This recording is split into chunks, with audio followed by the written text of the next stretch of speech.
Hello guys, this is the second tutorial of the Ultimate Character Project. If you didn't watch the first tutorial, please watch that first. You can find the link in the description. In the first video, you've seen how to set up a character from the beginning. In this tutorial, I want to show you how you can add more details to both AI and player character. Alright, first, I want to show an animation bug.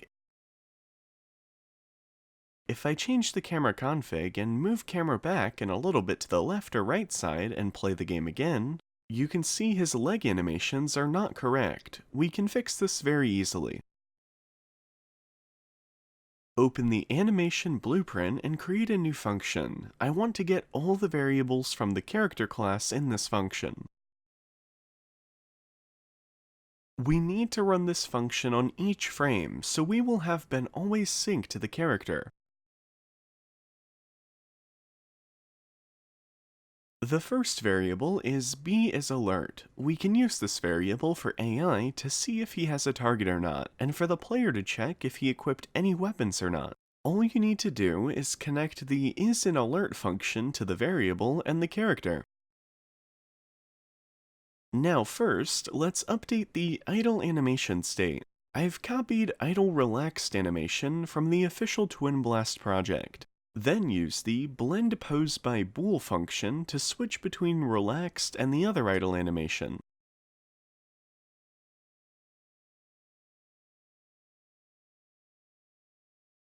Now we can test in level.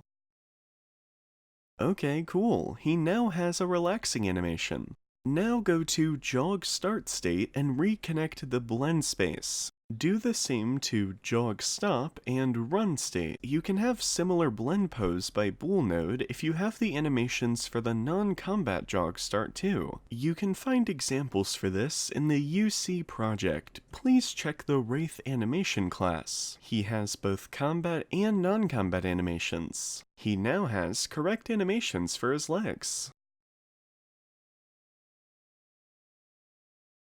In the next step, I want to add his hit react animations. I've copied 4 animations for the hit react from the front, left, right, and back. Let's create a montage for them.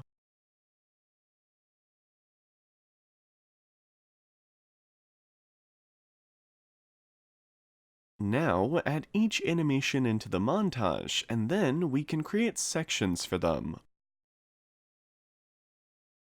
Always use back, front, left, and right as the section names, otherwise they won't work.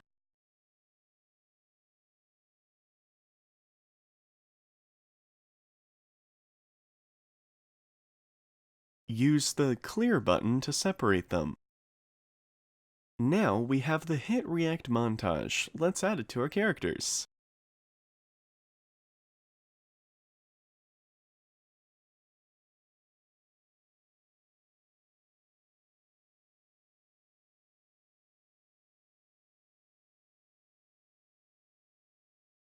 After adding montages to our characters, we can check the result in the level.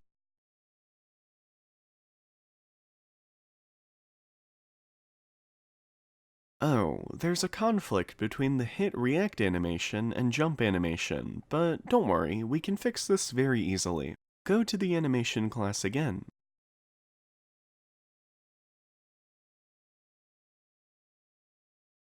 I just added a branch after the isInAir variable, so if the character is in the air, we want to check his altitude against a height threshold, so we can decide to show his jump animation or not. It's super easy. If the variable is true, we want another second check by using the showJumpAnimation function. All you need to do is connect the character, set a threshold, or use default value, and connect the result to the isInAir variable. Let's test again.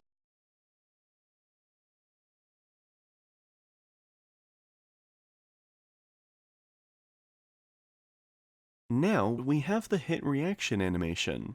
Let me check the hit reaction from the back. Cool, works like a charm. I think in the next step we can enable aim offsets. Let me make some space for the nodes.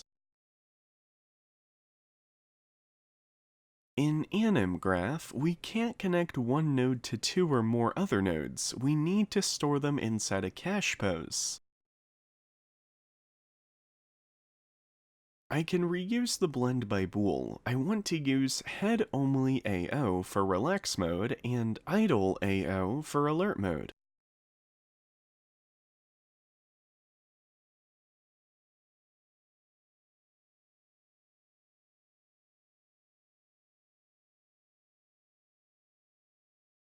Now we can use the cache pose for both of the aim offsets.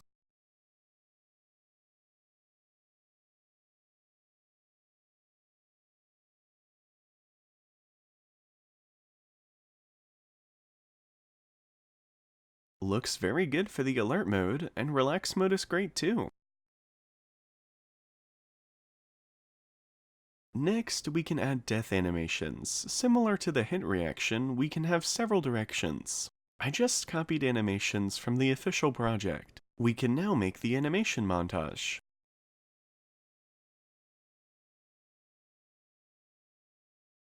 Also, this time we need to play this animation in full body group. Now add the sections, names of them are very important. You can just use back or front. Use the clear button to separate them. We can now use the montage in character class. If your anim montage has only one section, just write the name of your section, otherwise just let the UC decide which animation must be run. For the next part, we can set up the blocking system for AI and player. I've copied some new animations from the official project to use for the blocking system. I think we can use them for all types of blocking system. Also, if you need to have a different animation for each attack type block, just create a new montage for each of them. We must create the main anim montage and mix the animations together. The first part of the animation is a single frame animation, so I must manually change the length. Also, this time we need to play this animation in full body group. Now we can add the next parts of the animations into our montage.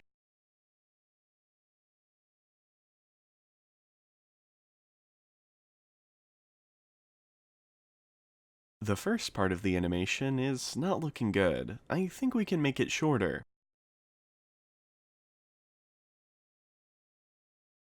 Now this is better.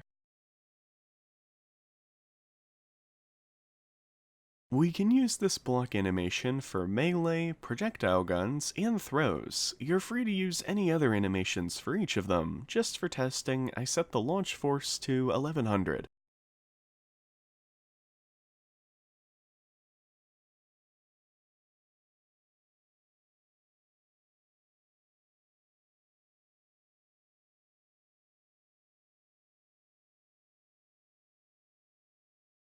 Let me change the AI character to Narbash. He's better for testing.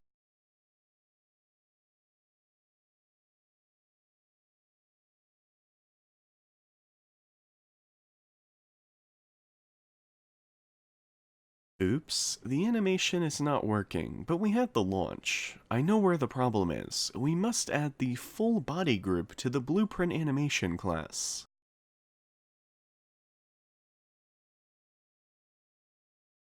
We're now ready to test again.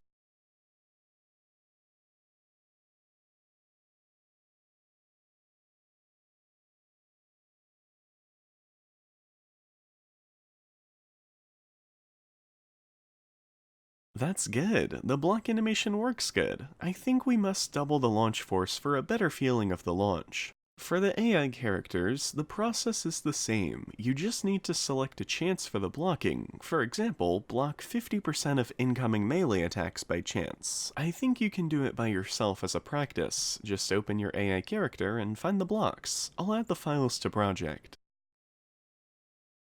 Alright, everything's great. For the AI characters, the process is the same. You just need to select a chance for the blocking. For example, block 50% of incoming melee attacks by chance. I think you can do it by yourself as a practice. Just open your AI character and find the blocks. I'll add the files to project. Also, I found a bug in the firing animation for the right gun.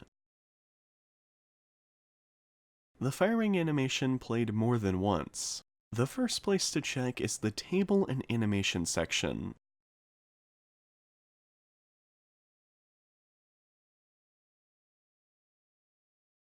I think the reason is the wrong section name. We check the section name again. Yeah, the section name in Anim Montage is default. We must set to default in table too.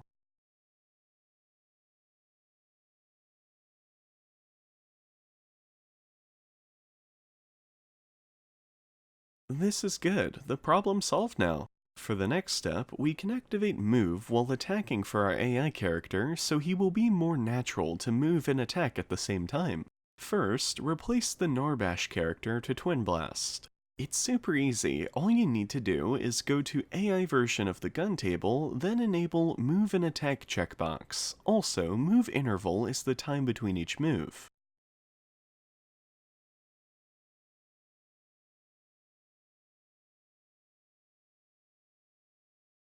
I'll decrease hit damage to be more alive for testing.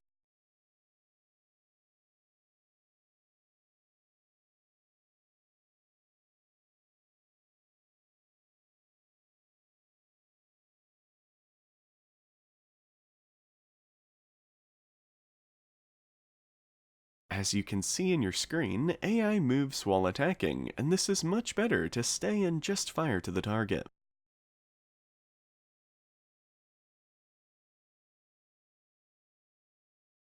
I think we can add one more feature for the player in this video. I want to give the ability to throw explosive grenades.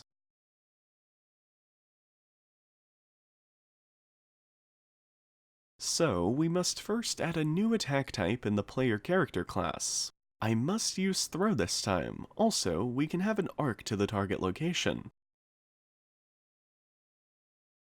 For the attack tag, we can use explosive grenade. And for the starting two grenades, must be good.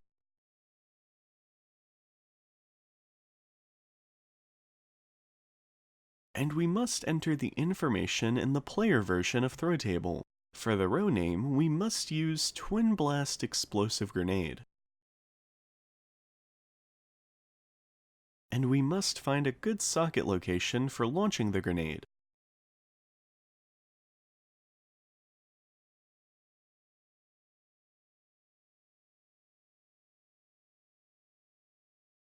FX Grenade is the socket we can use to launch our grenade. Now copy to Attach Socket. We can limit the player to have only 4 grenades in his inventory. We can't use previous grenade animation because of the bombard event, so let's duplicate the montage and just replace the event.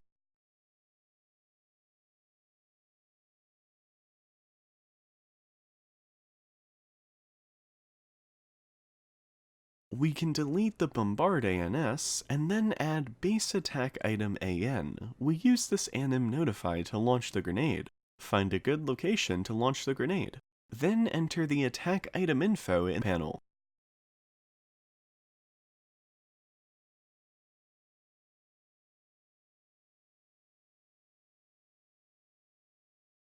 Now we can use the new animation in the table, and check the first section name and length from Anim Montage.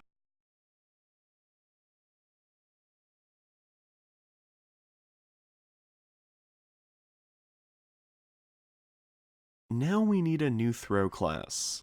Create a new child BP throw class from base throw item BP.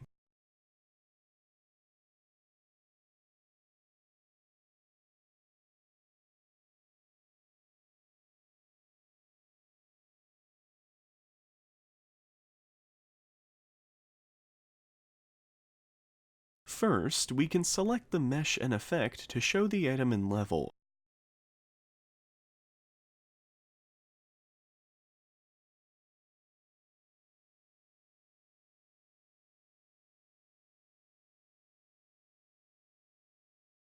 This mesh must be hidden after pickup, so we don't need to attach to the body. Also, we can select the pickup effect and sound.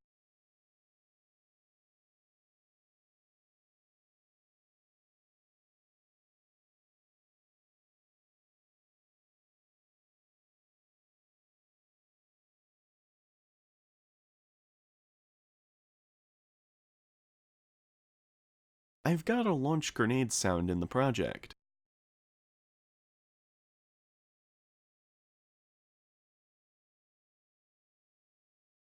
Alright, in the next step, we must create the actual grenade projectile. Create a new child from base projectile BP. To keep the project organized, I always create a new folder for all items.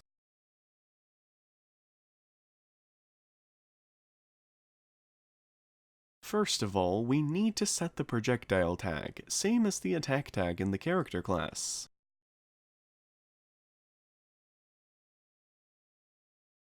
I'll set other options later.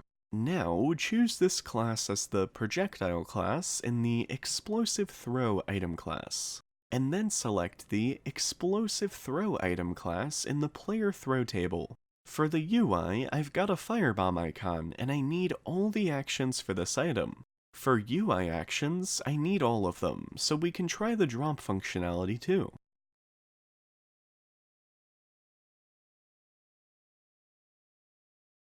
For the camera config, we can use the camera config of the right gun, but move the camera a little bit right and then up for a better view.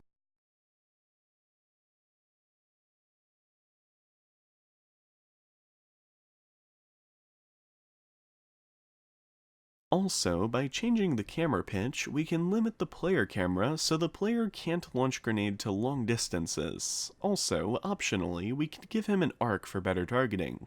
For now, we don't need to edit this table anymore. Also, we don't need the skeleton, anim montage, throw item, and gun table tabs. In the next step, we can create an explosion effect class for the grenade projectile.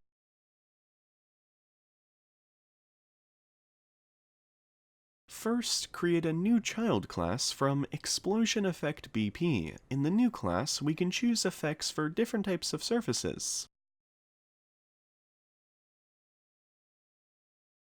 Default will run if the surface is not recognized, or we don't have any other effect for that. In this case, I copied two effects from the official project for use as default and water explosions. And I've got an explosion sound for using as default sound.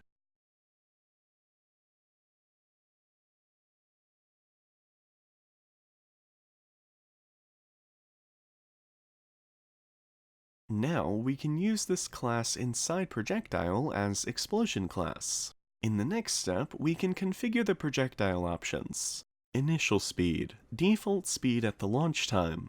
Max speed, maximum speed projectile can reach after launch. Projectile gravity scale, a multiplier to edit gravity effect. Rotation follows velocity. Actor will rotate and face to the direction of the launch. Projectile life, timer to explode the projectile, if using 0 means explosion after hitting something. Explosion damage, maximum damage of this projectile. Damage type, use default DT or create your own for modifying the impulse amount after the explosion. Projectile tag, as always, tag is the most important variable in the whole UC project. Fly to target, enable for AI so they can launch the projectile towards the target, and for players, they can launch the projectile to the arc endpoint. Speed multiplier, a multiplier for easily modifying the speed. And finally, compile and save the class. Now, open the editor and change the projectile mesh, and optionally choose a launching effect for the projectile.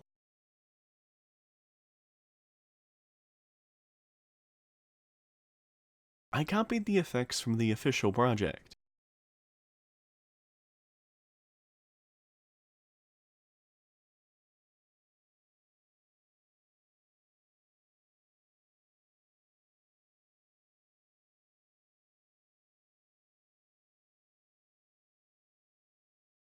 Now we're ready for the first test.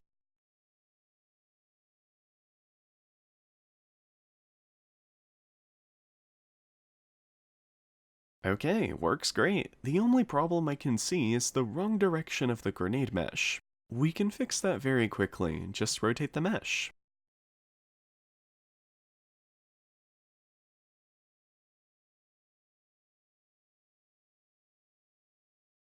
Also, I want to add another effect for the launch time, so open the launch animation and the just before the launch adds a new particle effect.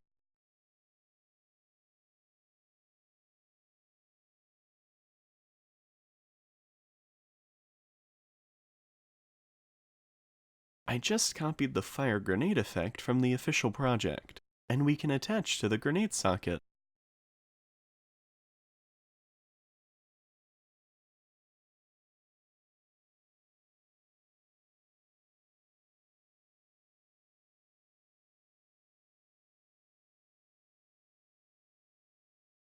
Okay, cool. Everything works great. This time I want to test the drop option. As you can see, the drop works perfect, and I don't have the grenade in my inventory. That's it for today's video. I hope you enjoy the video. Please let me know in the comment section what kind of tutorials do you want for the next videos. Have a good day, and bye.